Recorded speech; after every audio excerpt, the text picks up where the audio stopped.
Well, hi guys, it's Saturday afternoon. We're in, what are we, 10th of August? 11th of August, I think it's the 10th.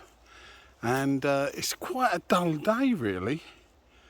We've had some hot weather and we've got a few really hot warm days coming up apparently. So I thought I'd get out.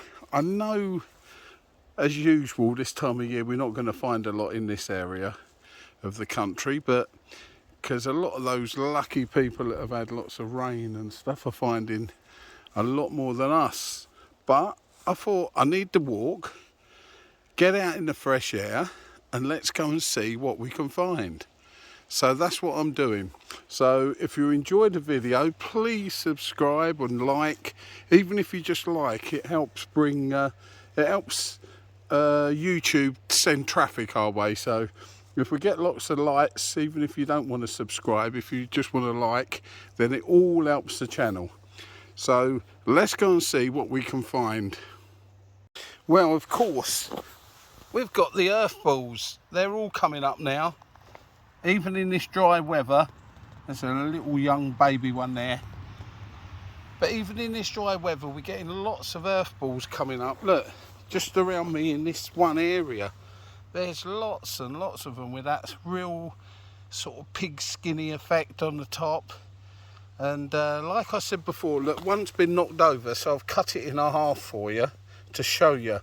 So unless they are very young, if you cut them in half, they'll be black or very dark purpley blue inside, and that's the spore cavity. So as they mature, they'll form a hole in the top, and these spores will be blown out, a bit like puffballs. But with a puffball, usually when you cut the puffball in half, it's pure white, or it could be a creamy colour if it's old and mature. But that's a good way, if you're really not sure what puffball and an earth ball are, the difference, that's a good way of telling. So unless the earth ball is really young, then most of them sort of from golf ball size upwards, you'll find have got this black centre, which is the spore cavity. So there's quite a few about, and I think this is probably one of the fungi that send most people to hospital, because so many people think these are puffballs and eat them, or try to eat them, cook them, and end up with really, really bad stomachs and have to go to hospital. So that's the earth ball and not the puffball. So let's carry on and see what else we can find. Right guys, we got some water hemp. I think one of the names for this is holy rope. I'm not sure why they call it holy rope, but we know it as water hemp. So there you go, on flower, look. Probably got lots of little insects about. As you can see, there's movement on those flowers.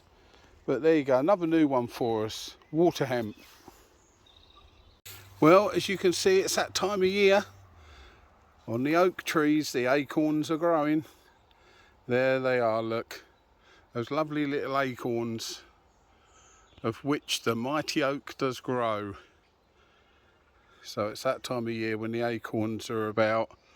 I don't think they're ripe enough yet for the squirrels to be after, but they'll soon ripen up. But there you go, lovely acorns already growing on the oak trees.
we've got a lovely little piece of self-heal, common self-heal.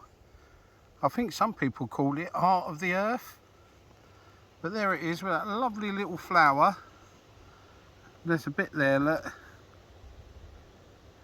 and these are mature, they're going to seed by the looks of it, those flower heads. But there it is, a lovely little bit of self-heal, as in healing yourself. Well, here we've got some wild parsnip. There you go, look. The leaves, which are there, are very much like the cultivated parsnip. But if you are not careful, the leaves and the flowers and stuff, it can irritate your skin. It can burn your skin, so I would say to keep away from it. I shall make sure and wash my hands when I get back to the car. But there you go, wild parsnip. That's a new one for us. Well, here we've got a sweet chestnut tree, and just like the acorns on the oak tree, as you can see, the little tiny fresh new sweet chestnuts are just developing. They've already got that, there you go, look, we can see it easier. They've already got that little prickly casing, and these, don't forget, are sweet chestnuts. So these are the chestnuts that you would roast at Christmas time. They're not conkers, they're not horse chestnuts. There you go. These are sweet chestnuts, and you can always distinguish them by that. Look at that lovely spiky long leaf. So that's a good way of recognising them. But also that spiky shell that the nuts are in, that casing. There's nothing like that with the conkers. The conkers have got spikes on, but they're big, solid old spikes. They're not like these. So there you go. The young sweet chestnuts just developing. So about just sort of November time, they'll be just perfect for Christmas. Well guys, I've had a good couple of hours walking around, but everywhere is just so bone dry. As you can see under these pines here, it's really dry everywhere, crunchy underfoot, and nothing really about. Lots of earth balls coming up, but that's about it really, I'm afraid. So it looks like another good bit of exercise, but with not a lot else. We found those lovely few little bits and pieces of wild plants to show you. I thought we had a nice comment from someone saying it was nice to see some of the plants that we come across. So I'm not very good with wildflowers, I must admit.